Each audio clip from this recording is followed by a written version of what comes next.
commencer, nous sommes aux 500 000 diables en Éthiopie pour aller voir une église. Nous avons marché environ 1 heure après avoir fait 2 heures de 4x4. Et nous sommes accueillis à l'église par un enfant qui a joué de sa guitare faite d'une bouteille en plastique et d'un bout de bois. Comme vous le verrez, la scène est courte et l'on voit ensuite Christine Colson tenter de coller un billet en guise d'obole sur le front du jeune garçon. Ceci est la tradition. Voilà, nous sommes arrivés. On attend le prêtre, comme toujours. Et nous sommes divertis par un musicien ingénieux.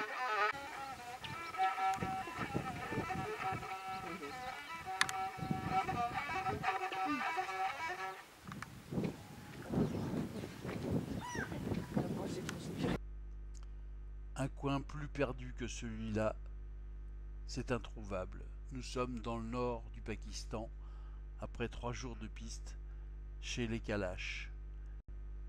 Près d'un cours d'eau, un homme jouait du fifre tranquillement pour lui-même.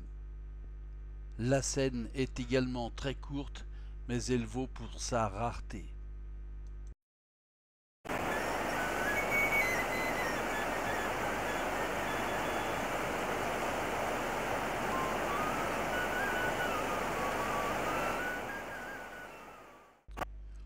Autre artiste méconnu, ici à Bukhara, en Asie centrale. Cet homme fait la démonstration de la qualité des instruments de musique qu'il propose à la vente. Et ce soir, vous allez entendre ça. Le concert folklorique, il y aura des tam-tams. Un monsieur qui vend ses instruments de musique et qui en fait la promotion dans cette médersa qui date du XVIIe siècle, celle-ci.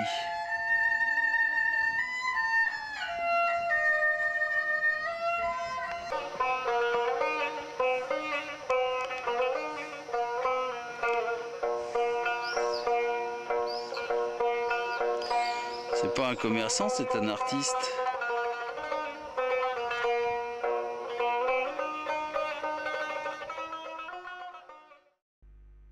Changement complet de registre. Nous sommes à Pékin, près de la cité interdite, à la tour du tambour. Cette tour avait été construite par Kubilai Khan, petit-fils de Gengis Khan, pour annoncer les heures de la journée. Des tours du tambour, il en existe dans de nombreuses villes chinoises. Celles-ci se mettent à sonner à midi, je crois, tous les jours. Ici, le dieu des cymbales sonne tous les quarts d'heure. C'est excellent.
Autre lieu, dans la partie saharienne du Maroc, après avoir passer quelques heures de piste dans le sud.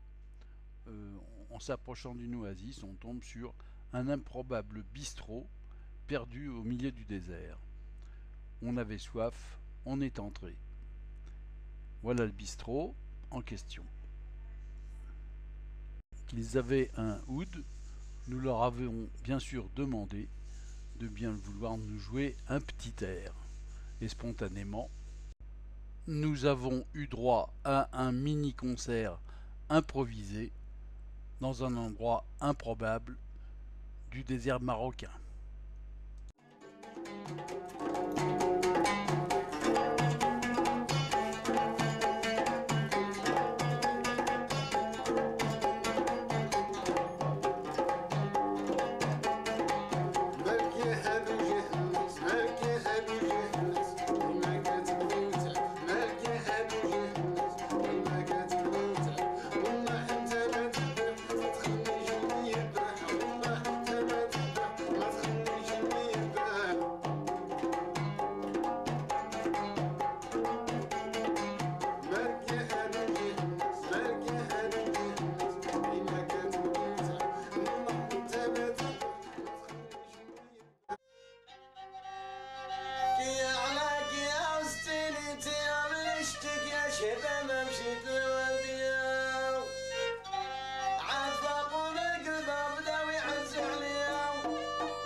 Changement de décor à nouveau, on retourne en Chine, ici la cité interdite, et nous sommes allés nous promener au palais d'été, à l'intérieur duquel on voit ce bateau de marbre, et en se promenant, découverte d'un groupe de Chinois qui dansent spontanément, accompagnés par une musique locale.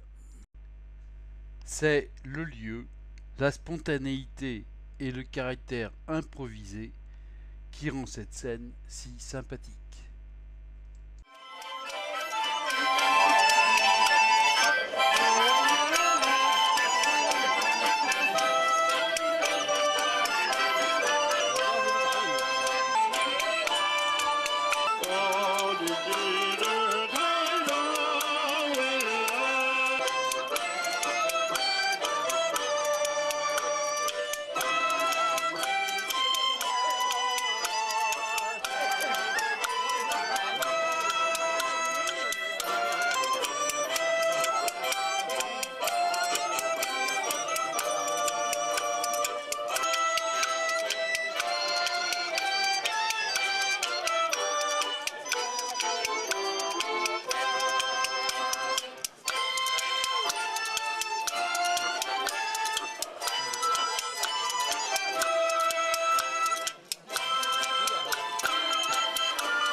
Dernière image sur ce lac du Palais d'été. Nous allons changer de continent pour l'Amérique centrale avec les marimbas. Nous sommes jour de fête à Chichicastenango et la Vierge est de sortie. Les pétards sur le parvis de l'église donnent à fond dès le petit matin. Comme on va le voir maintenant, certains ont fait la fête toute la nuit et il reste quelques vapeurs d'alcool.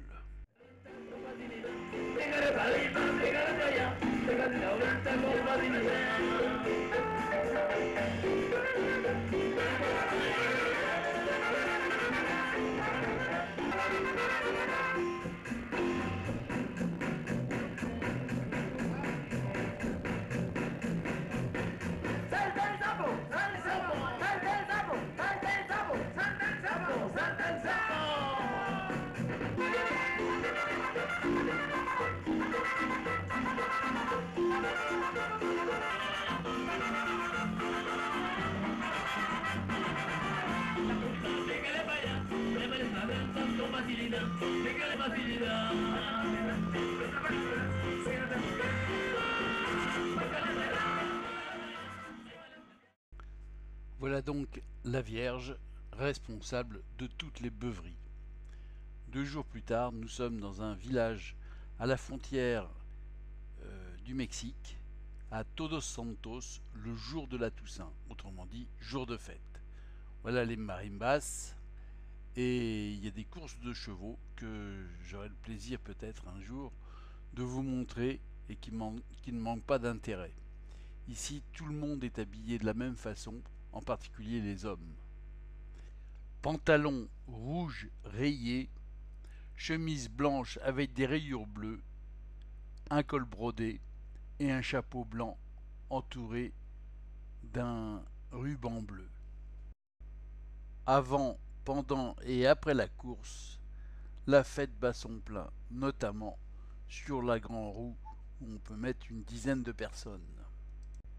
C'est également l'occasion de célébrer les batailles contre les conquistadors que l'on voit ici déguisés en espagnol.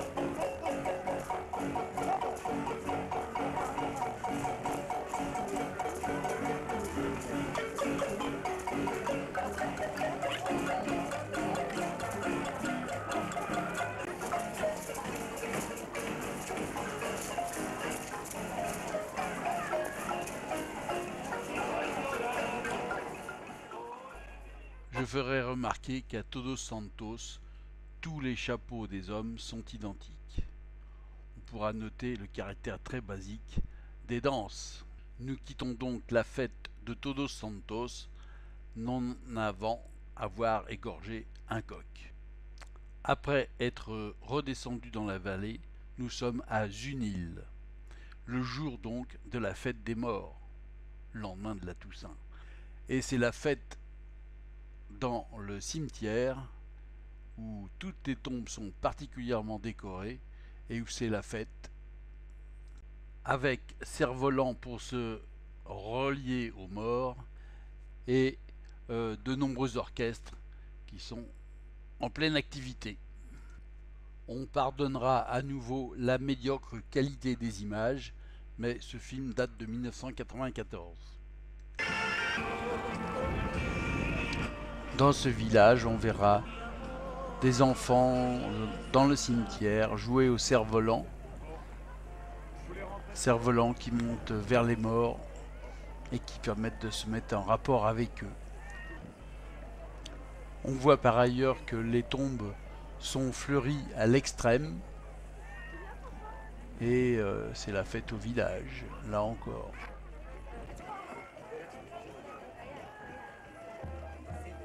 Le cimetière est également le siège de multiples orchestres.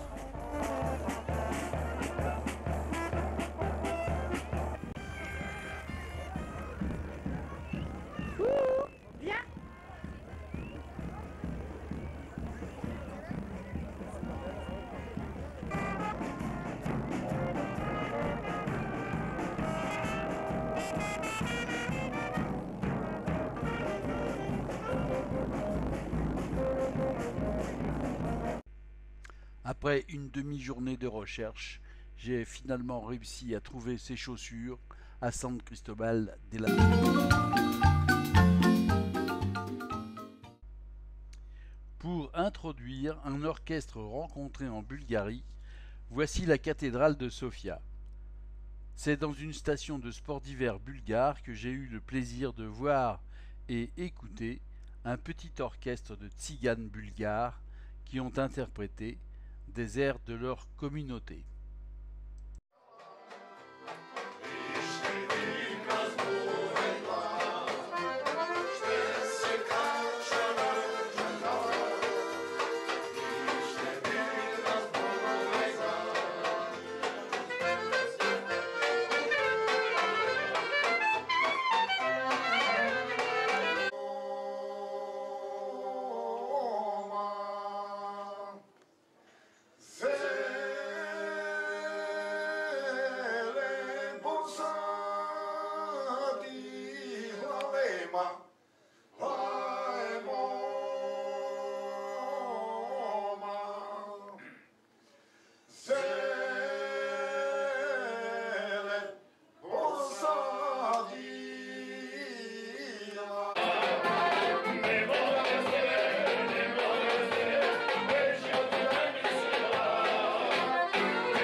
Un long vol transversal vers l'est nous propulse à Bali.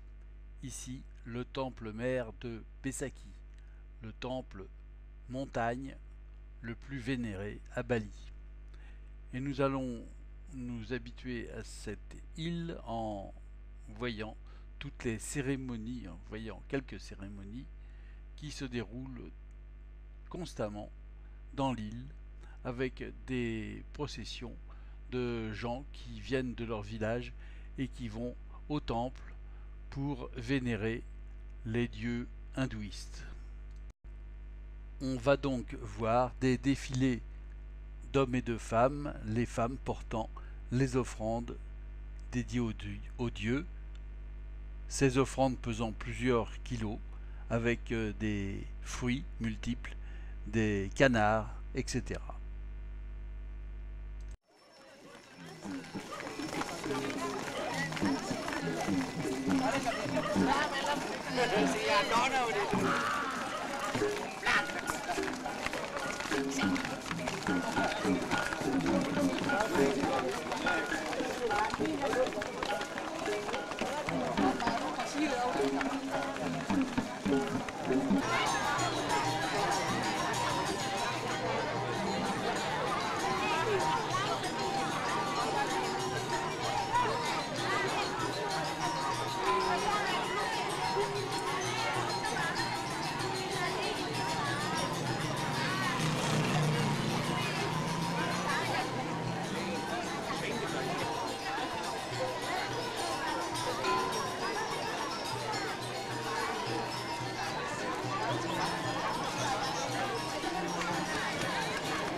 Ici, nous sommes dans l'île de Bali, en Indonésie. Parmi les intérêts de cette île, qui est la seule à avoir une population hindouiste dans ce pays qui comporte le plus de musulmans au monde. L'un des gros intérêts de Bali est sa musique et ses danses. Parmi celles-ci, celle que je préfère est le legong. Dansé par des jeunes filles impubères, cette danse est apprise dans chaque village à partir de 4 ans. Cette danse du legong est à mon avis la plus intéressante de toutes les danses du sud-est asiatique. Elle est vraiment dans la culture balinaise. Vous remarquerez les mouvements des doigts, des yeux et des pieds en particulier. Ils ont un sens précis qui reste obscur pour nous, mais c'est la quintessence de la féminité et de la grâce, le tout au son des gamellans.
transition avec un autre legong que j'ai enregistré sur YouTube qui est de meilleure qualité. Ici, d'autres danseuses célestes.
Pour bien montrer l'importance de la danse à Bali, un soir, rentrant à l'hôtel, à la traversée d'un village, nous entendons de la musique et bien sûr des danses. Impossible de ne pas s'arrêter.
Après avoir vu les qualités exceptionnelles de danseur de la part de Jackie,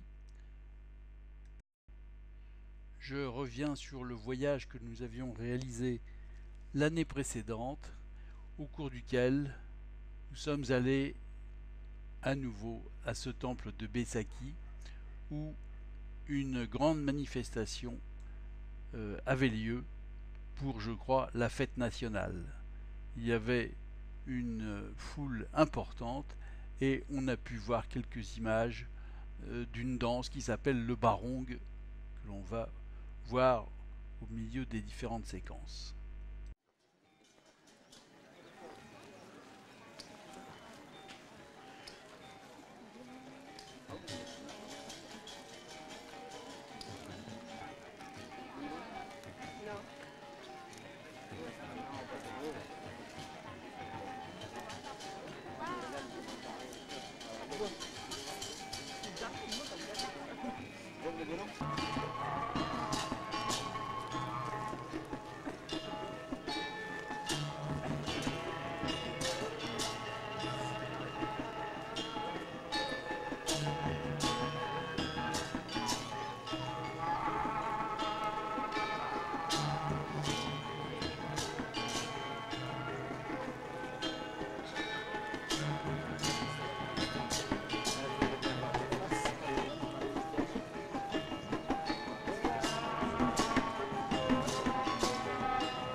Après un vol de quelques heures, je ne peux pas m'empêcher de vous montrer cette statue que j'ai vue en Inde du Sud, qui est extrêmement rare. Elle représente en effet 6 dieux et déesses. Ici, on voit les 3 têtes de Brahma. En dessous, on voit Shiva et Sarvati. D'un côté, un saint, de l'autre côté, pas de saint. Et enfin, Vishnu et Lakshmi. Tout ceci pour montrer des danses féminines un peu semblables à celles qu'on a vues à Bali, mais dont vous verrez que la sensualité et la perfection sont loin d'être celles de l'Indonésie.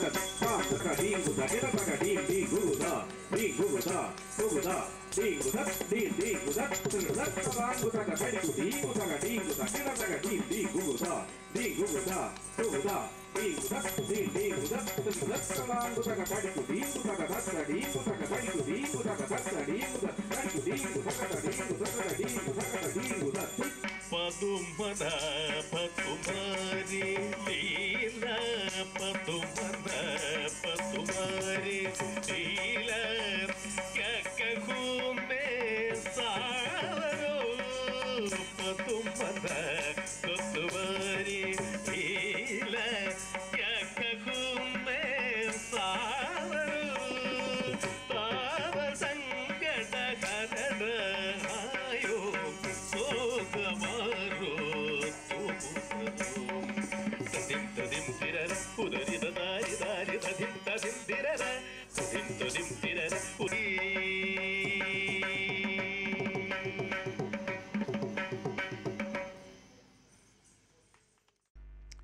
Ce film n'ayant pas de lien géographique logique, nous nous retrouvons maintenant en Ouzbékistan. Ici, la mosquée de Bibi Kanoun, la plus grande mosquée d'Asie centrale et peut-être du monde islamique au XVe siècle. Elle fut construite par l'épouse de Tamerlan, Bibi Kanoun, qui l'aurait fait construire pour faire une surprise à son mari de retour de campagne, semble-t-il, campagne d'Inde. Lors de ce voyage en Ouzbékistan, donc, nous avons pu visiter un village à la frontière du Tadjikistan et dans ce village dont nous avons visité l'école, l'infirmerie, etc., une fête nous avait été préparée par un groupe folklorique local qui avait remporté de grands succès au concours du folklore à Moscou. Après avoir visité l'école, le village nous a préparé pour notre bienvenue une petite cérémonie à laquelle on va assister.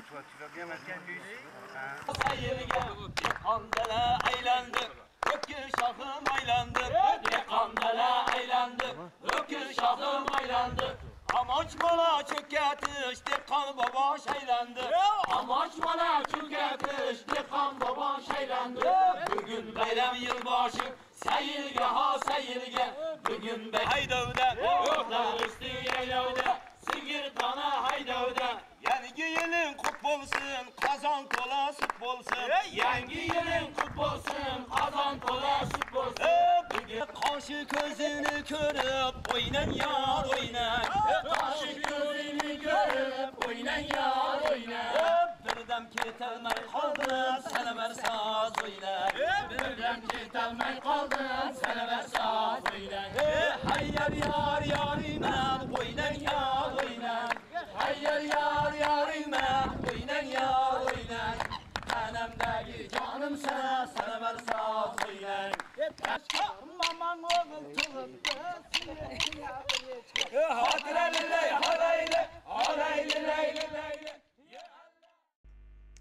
Après cet intermède en Asie centrale, nous faisons nos valises pour nous diriger vers le Vietnam. Et c'est à Hanoï que l'on a pu voir un petit orchestre composé de 4 femmes qui jouaient dans un temple.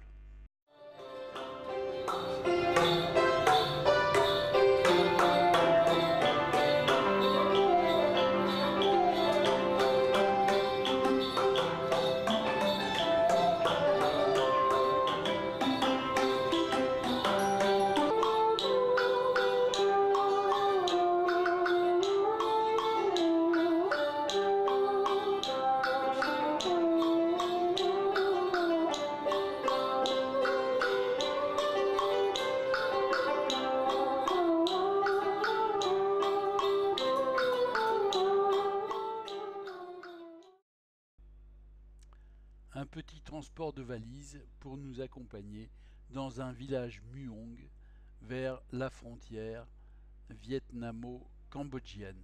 Nous sommes toujours au Vietnam. Les femmes ont dansé, je n'ai pas fait de film, on voit leurs beaux costumes et à la fin, Annie a participé à la danse avant de prendre un digestif. Maintenant, c'est moi qui mène la barque et toujours dans le sud du Vietnam, nous avons assisté dans le delta du Mekong à des chants assez touristiques, il faut bien le dire.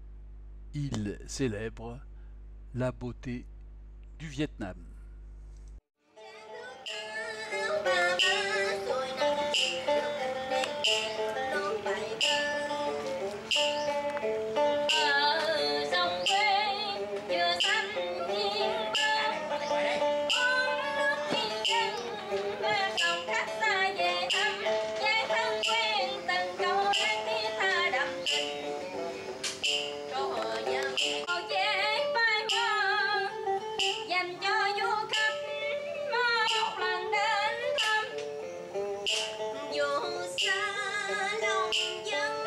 Des chansons qui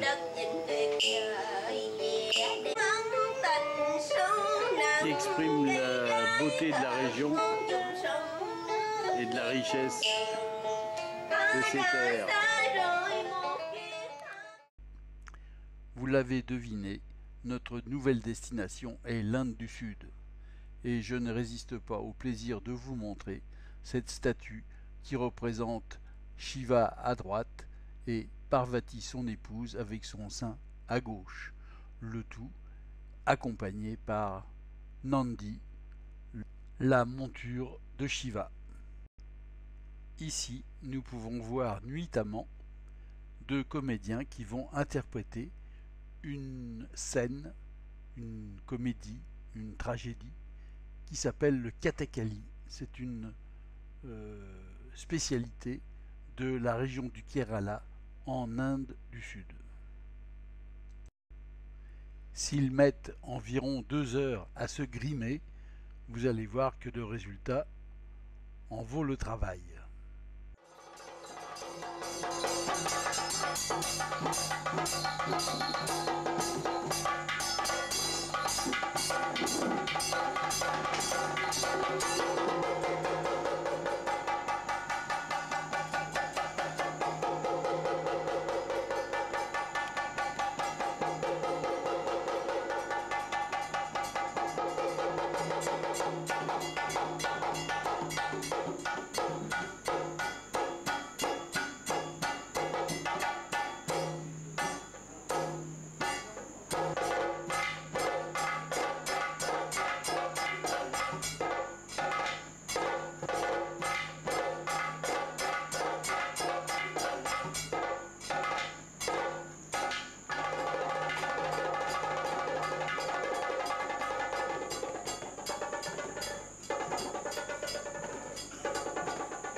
Nous sommes maintenant à Kochi, avec la vue sur les filets chinois et l'entrée du port. Nous allons assister à un deuxième spectacle de Kathakali qui, il faut le savoir, nécessite pour les acteurs une dizaine à une douzaine d'années d'apprentissage. Il y a le bon et le mauvais. Ces scènes sont extrêmement anciennes et d'origine dravidienne. Il faut savoir que les spectacles de Kathakali duraient toute la nuit. Ces spectacles existent depuis le IXe siècle. C'est une sorte de drame qui commence par une prière et dont le pouvoir est tenu pour magique. La gymnastique des yeux et du visage, d'une haute technicité, le langage des gestes, constitue l'ensemble d'une science de la pantomime avec des codes extrêmement minutieux qui n'empêchent pas la liberté d'interprétation et d'improvisation.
Nous avons traversé tout l'océan Indien pour nous retrouver en Afrique, en particulier au Sahel.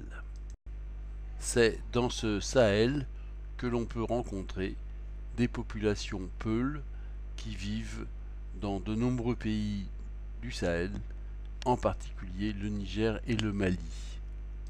Les peuls sont traditionnellement des nomades, essentiellement des éleveurs transhumants de vaches, zébus et de chevaux. Les ethnies assimilées qui parlent le peul sont appelées Alpularen. Une grande fête Boroho se tient à l'époque où tous les pasteurs, peuls et touaregs emmènent leurs troupeaux sur les pâturages salés d'Ingal à Teginat Tessoum, quand les pluies d'hivernage les ont fait reverdir. Cette fête, c'est le Gerwal, un concours de beauté entre les jeunes gens de différentes tribus qui se retrouvent à ce moment-là. Dès que les troupeaux sont arrivés sur le lieu de rassemblement, les jeunes garçons se retirent pour se parer et se farder des heures durant. Il se passe sur le visage Un fond de teint ocre dessine en noir le contour de la bouche, se tresse les cheveux et compose des ornements avec des bijoux. Ainsi apprêtés, les jeunes hommes se réunissent pour d'étranges chœurs où la même note est chantée interminablement de façon lancinante. Les jeunes filles, jusqu'alors restées spectatrices, entrent en scène. L'une s'avance et choisit l'homme le plus beau. Chacune à leur tour, les jeunes filles désignent l'homme correspondant à leur idéal. La nuit, ces couples se retrouvent pour des joutes oratoires.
On reste en Afrique, dans le nord du Cameroun, au cours d'un voyage qui n'a pas manqué de difficultés. Comme vous voyez, on avait 2 roues crevées sur une piste du nord Cameroun. Nous sommes arrivés dans un village qui s'appelle Rumsiki, qui est situé dans les Kapsiki, une région très belle, montagneuse, là où Boko Haram avait fait prisonnier tout un groupe de jeunes filles. Après donc avoir visité le village et assisté à quelques scènes pastorales, nous avons eu droit à des danses locales. Malheureusement, nous sommes arrivés dans ce village le jour du marché et toutes les jeunes filles étaient parties au marché. On a néanmoins pu assister à des danses. On remarquera que les femmes portent une serpe dans les mains, cette danse étant peut-être en rapport avec les moissons. Elles ont par ailleurs des espèces de grelots tissés au niveau des chevilles, rythmant la danse. J'ai donc fait quelques photos, mais j'ai retrouvé sur internet la danse en question.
à la partie toute nord et ouest du Pakistan, à la frontière de l'Afghanistan, qui n'est séparée que de quelques montagnes. Et c'est au cours d'une expédition en 1989 que l'on est allé dans les villages Kalash résiduels. Je dis résiduels car ils ont peut-être disparu, en tout cas les coutumes des Kalash ont certainement disparu. Un petit enregistrement de film va vous montrer les difficultés pour atteindre ces régions extrêmement reculées.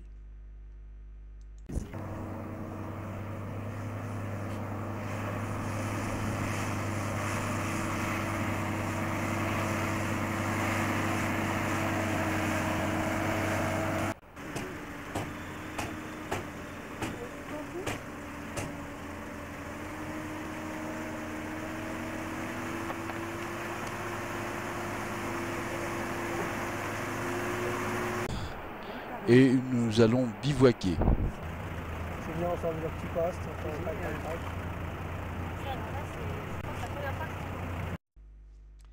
Après plusieurs heures de pistes infernales, où il a d'ailleurs été tourné les routes de l'impossible, on découvre les villages Kalash, qui sont au nombre d'une dizaine. Pour ne pas m'éloigner du sujet, je passe aux danses auxquelles nous avons pu assister le lendemain de notre arrivée, de façon parfaitement spontanée de la part des villageois.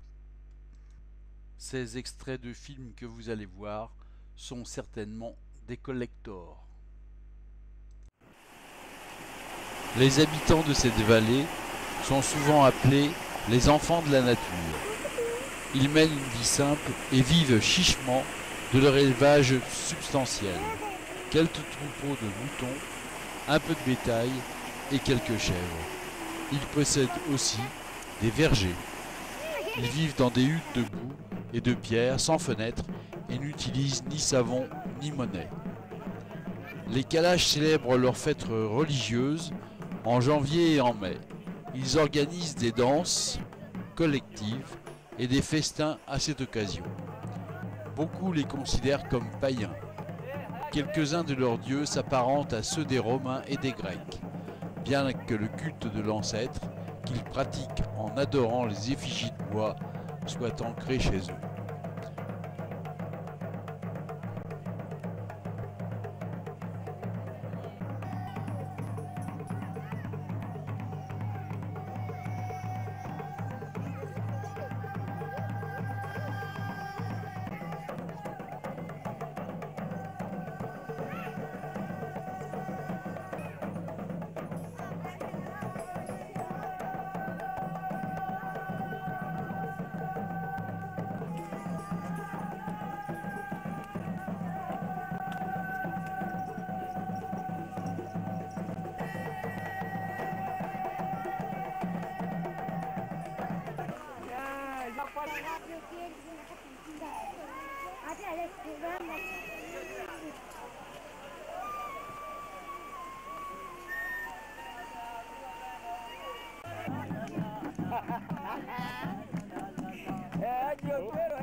एक में और बात तो फिर बंद कर दो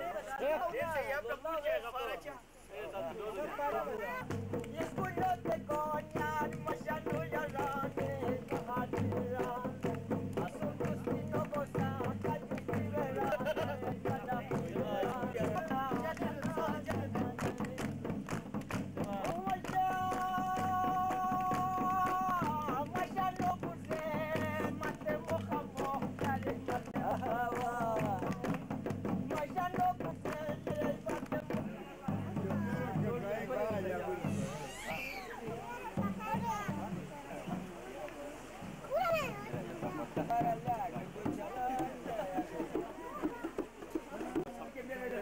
जज्बात को खराब कर दिया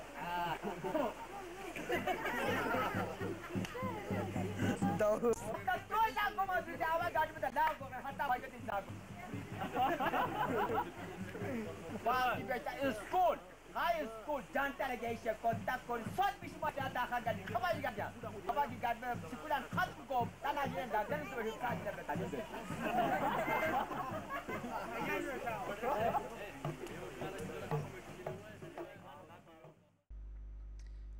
Quittons maintenant ces contrées éloignées pour la Chine, où après avoir reçu un certificat de calligraphie, on a pu assister à un spectacle du cirque de Shanghai. Ceci est évidemment très touristique, mais assez impressionnant.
Dans ce chapitre, je vais faire rentrer des manifestations plus intéressantes que celles que l'on vient de voir. La première manifestation dont je vais vous montrer un extrait se déroule en Iran. Il existe en effet des zourkanés, c'est-à-dire des maisons de la force. Le zourkané en elle-même se présente comme une fosse octogonale d'environ 1 mètre de profondeur dans laquelle, sur un sol en terre battue, s'entraînent les athlètes palévanes. À la différence de la gymnastique pratiquée en Occident, les exercices constituent un véritable sport collectif, cumulant épreuves physiques et de souplesse, rituels spécifiques et respect de règles morales et éthiques. Les palévanes évoluent au rythme du son d'un tambour joué par le guide, lui-même assis sur une place surélevée dans la salle. La zourkanée n'est donc plus. Ces exercices plongent leurs racines dans la culture iranienne pré-islamique. En outre, certaines qualités morales et valeurs chevaleresques sont requises de la part des palévanes: courage, abnégation et surtout foi et fidélité absolue aux prophètes et aux imams. Le soir, nous sommes allés assister à une séance de zourkanée. La zourkanée est une maison de la force où l'on pratique une sorte de gymnastique initiatique, de compétition musclée et d'une chorégraphie moderne. Dans une arène semblable à une piste de cirque, une dizaine d'athlètes en caleçon de cuir se livrent à des exercices de maniement de lourdes massues et de chaînes, au rythme lancinant de percussions, aux accents psalmodiés de chansons épiques. Cette démonstration n'est pas un spectacle, elle a lieu dans un petit gymnase situé dans les faubourgs de la ville d'Ispahan.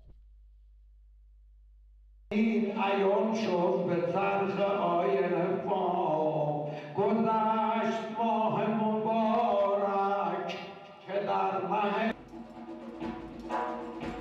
گذشت ماه مبارک که در مه شوال برآمد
autre ville, lors de mon deuxième voyage, j'ai pu assister dans une Zurkhaneh à de nouveaux exercices qui, comme on le verra, sont assez semblables.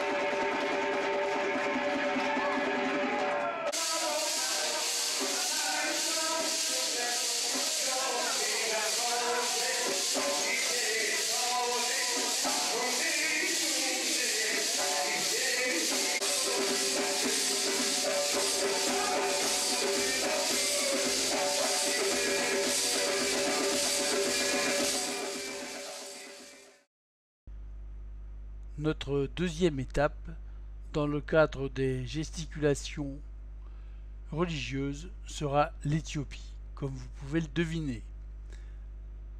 Ce pays pauvre est entièrement tourné vers la religion en ce qui concerne les 3/4 du pays, notamment le Tigré.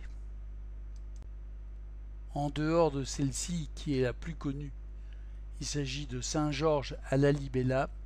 Les autres sont d'un accès fort difficile, après des kilomètres de piste, puis des kilomètres de marche à pied. C'est dans l'une de ces églises, au lieu improbable dont on voit ici le prêtre, que, attirés par les chants, nous nous sommes arrêtés pour assister à une fête, ou plutôt aux préparatifs d'une fête.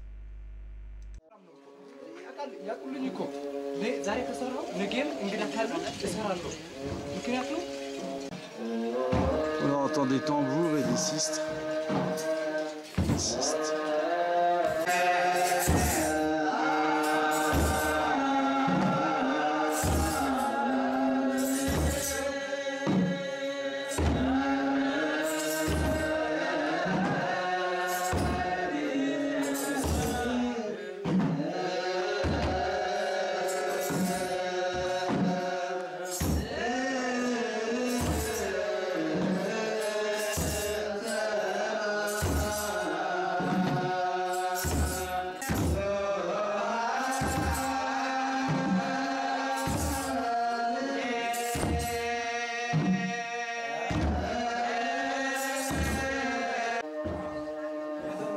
Ces chants que l'on a vus par cet orchestre, qui fait bien sûr partie intégrante de l'église, sont faits car demain c'est la fête de la Trinité et ils préparent déjà les chants pour demain.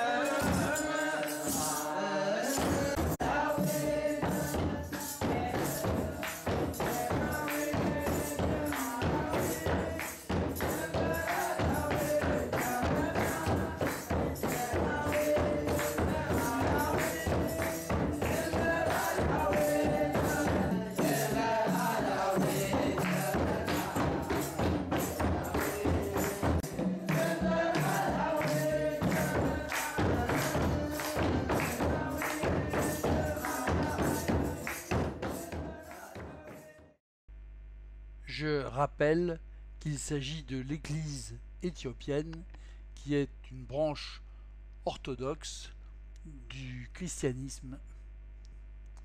Cette branche étant apparue immédiatement après l'Église orthodoxe arménienne au IVe siècle après Jésus-Christ évidemment.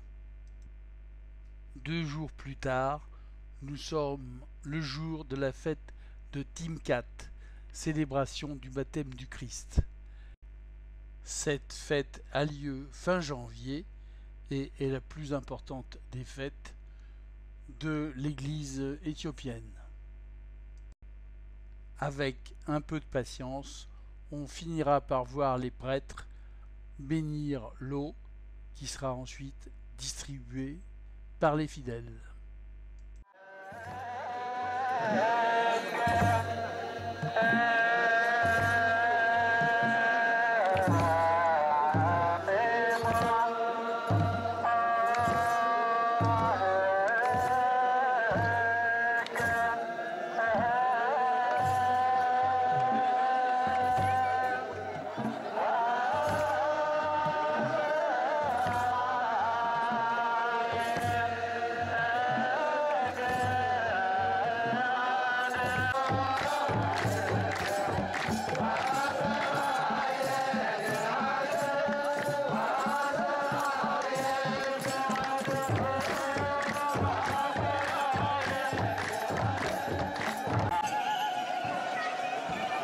Et voilà qui sont portés par ces trois messieurs.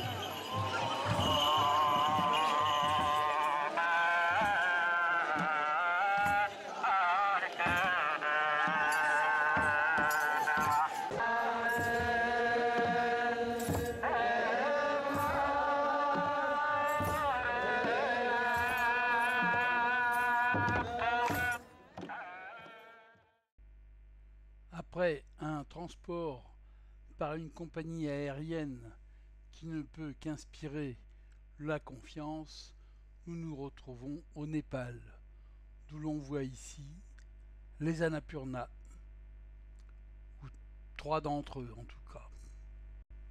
Dans ce pays, l'hindouisme et le bouddhisme font bon ménage. Il faut dire que l'un émane de l'autre. Nous sommes dans une petite ville de Bhaktapur, inscrite au patrimoine de l'humanité. Le soir, nous nous sommes rendus à un temple où des musiciens jouaient des chansons soufis qui racontaient principalement les aventures de Krishna avec ses gopis.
Nouveau transport pour l'Inde cette fois, à Dhenkanal, à environ 200 km de Calcutta, où il existe un monastère hindouiste dans lequel on a pu assister à des scènes religieuses. Inutile de dire que nous n'avons pas tout compris aux manifestations. Nous sommes ici dans un monastère dont je connais pas le nom. et qui est occupé par des genres de sadous. En tout cas, ils en ont le costume.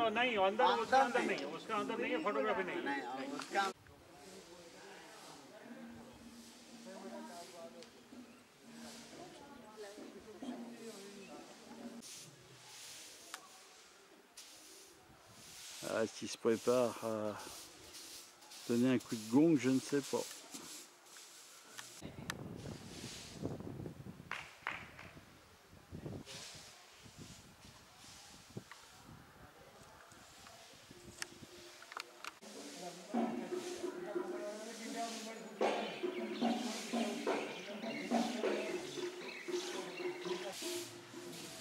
They must be knowing, I was telling regarding the frog in the well, that story.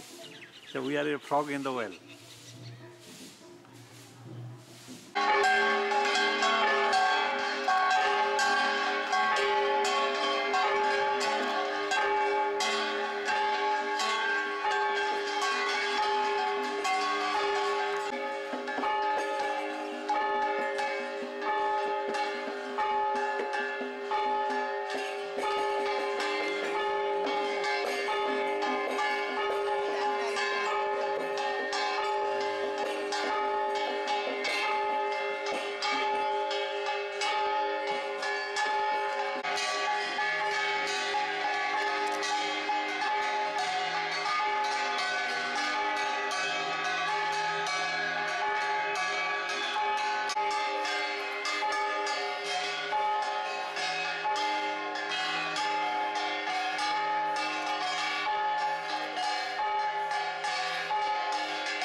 Mais revenons à Bali, où, après la danse du barong que l'on a vue précédemment, une cérémonie religieuse a eu lieu dont je ne connais ni le rite ni le but exact, mais qui fut un moment d'émotion lié au caractère grandiose de ce silence dans la prière réalisée par 50 ou 100 000 personnes. On va en voir les préparatifs et les offrandes sur les multiples autels, puis ce grand moment de recueillement.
work while Tina's still crying.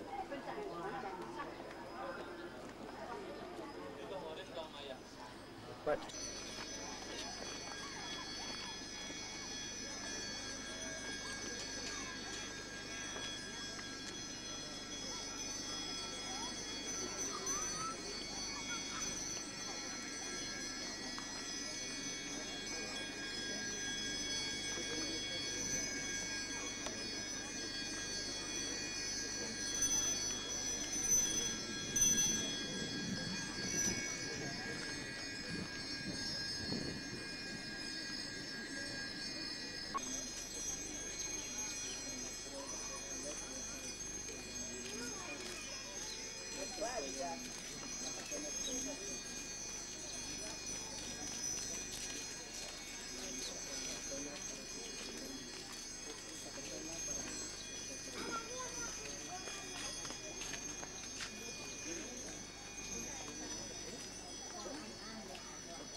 Idadane para pemuda Sinamiang Sariwangiang Titiang Risampun Pamuspan Iriki Sanemangkin idadane Sinamiang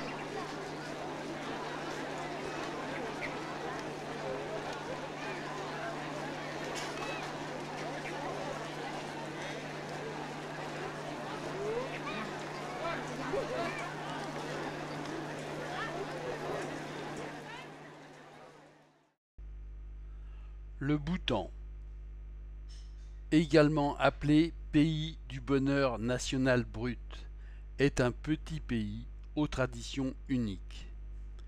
Des festivals annuels religieux, les Tsetchu, ont lieu tous les ans au sein des monastères. Tous les habitants des villages éloignés se rendent à ces festivals. Il s'agit d'y honorer un grand maître bouddhiste, Padmasambhava, qui permit notamment l'épanouissement du bouddhisme au 8e siècle. Les danses pratiquées sont à la gloire de ce grand maître. Cette fête dure toute la journée. Les danses sont réalisées par les villageois. Deux danses principales, la danse des chapeaux, symbolise la création de la vie. L'autre danse, la danse des terribles, dansée par des hommes vêtus de masques terrifiants, reproduisant un sacrifice. Guru Rinpoche apparaît alors pour sauver le monde.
Je crois que là-bas, en fait.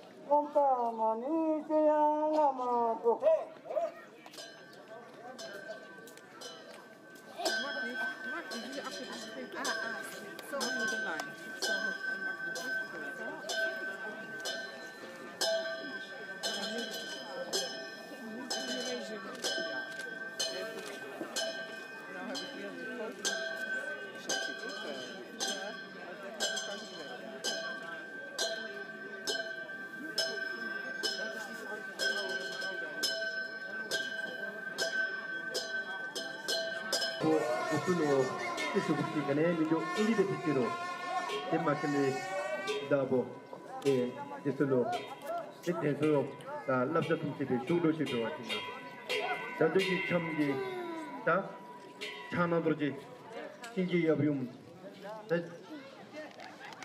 jameliang ebe pitiri chudola I endal idin gajile tumse ina doji do atina te Guru Muchigia, Yangachara, the meaning Nalu, Nigi Delove, Equanina, such a Petina, such a Jim Imbe, Sudola. Then that the Dorjidi give it, Debe, empty to shadow, the Giti Sudadi, Tam Lerim, take Kata Churutimigi, Tam telling you from the Kara, what to pay Nalama, Hill, Yanikale, Maba, Sechi, Dumdu, their Tubachin. The Pundo to you, but you think like it says you can really figure it out.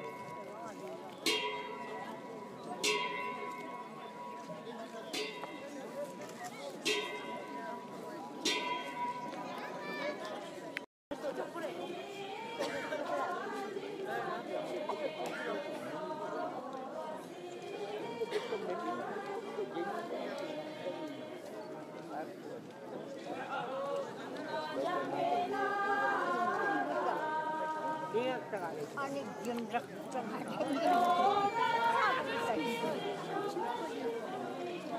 윤락 사진 비가 빠르게.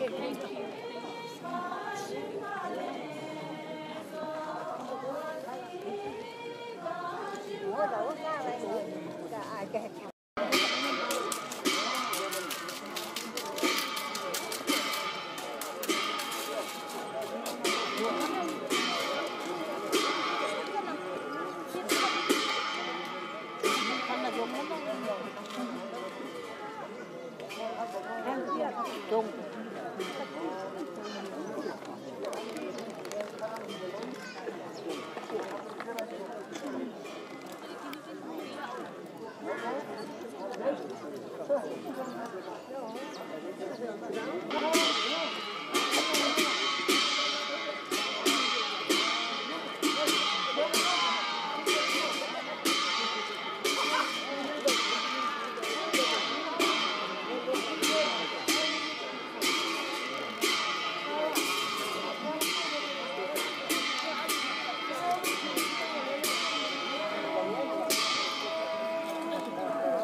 Changement de continent et de religion, autre grand moment de religiosité dans l'islam, celui des derviches tourneurs.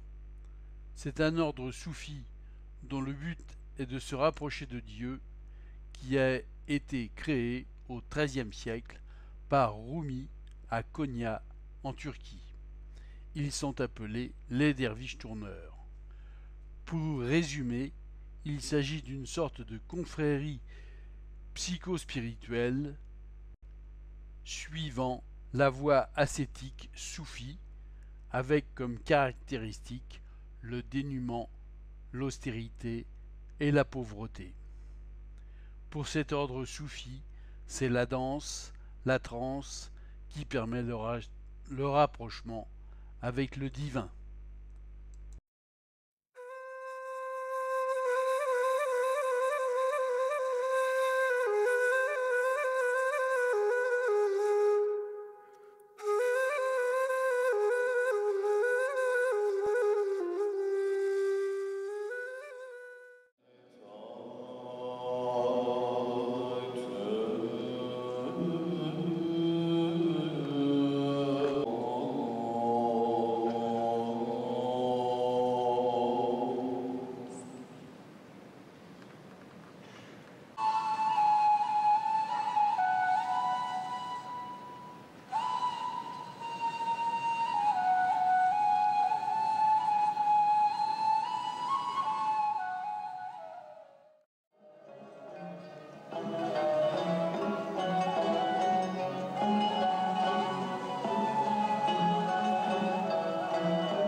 Après ce rapprochement avec Allah, changeons de déité. Ganga, ou le Gange, émanation de Shiva, est aussi vénéré dans l'hindouisme, mais de façon plus extériorisée. Le Gange en particulier à Bénarès est spécialement vénéré par le Ganga Arti qui a lieu tous les soirs.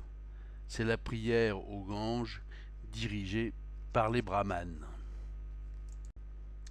Les deux images suivantes ont été prises lors de la Kumbh Mela d'Haridwar qui a lieu tous les 12 ans avec ses très nombreux gourous, ses ascètes et pèlerins.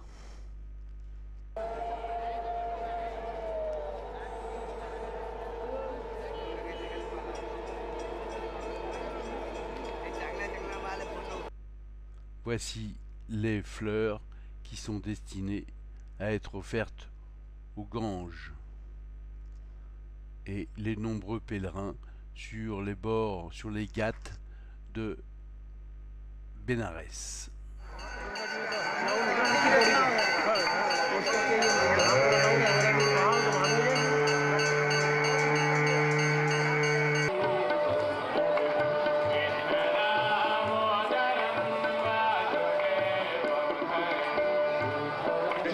May collect from there. Thank you.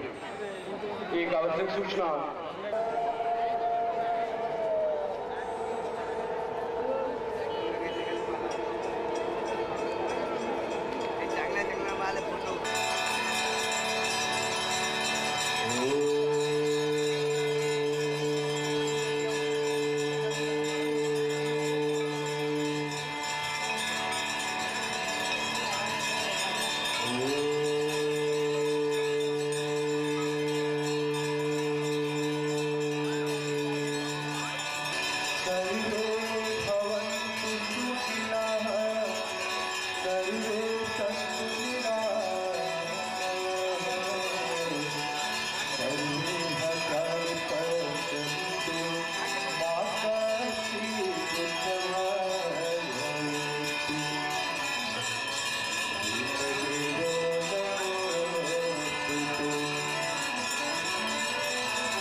कृपया सही रखिए एक भाव से लोग गाड़ी से शिव कांडों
en font très près aussi, des ganges.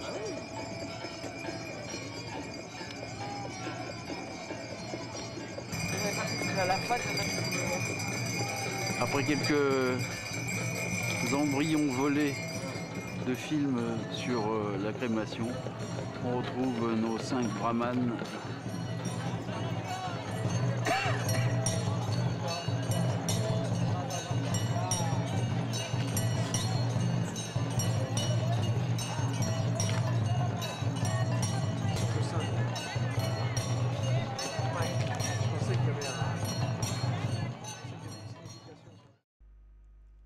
Après ces moments d'intense religiosité et recueillement, pour finir, j'ai enregistré 2 artistes de rue originaires de Singapour dont j'aime l'esprit 68 arts et la musique.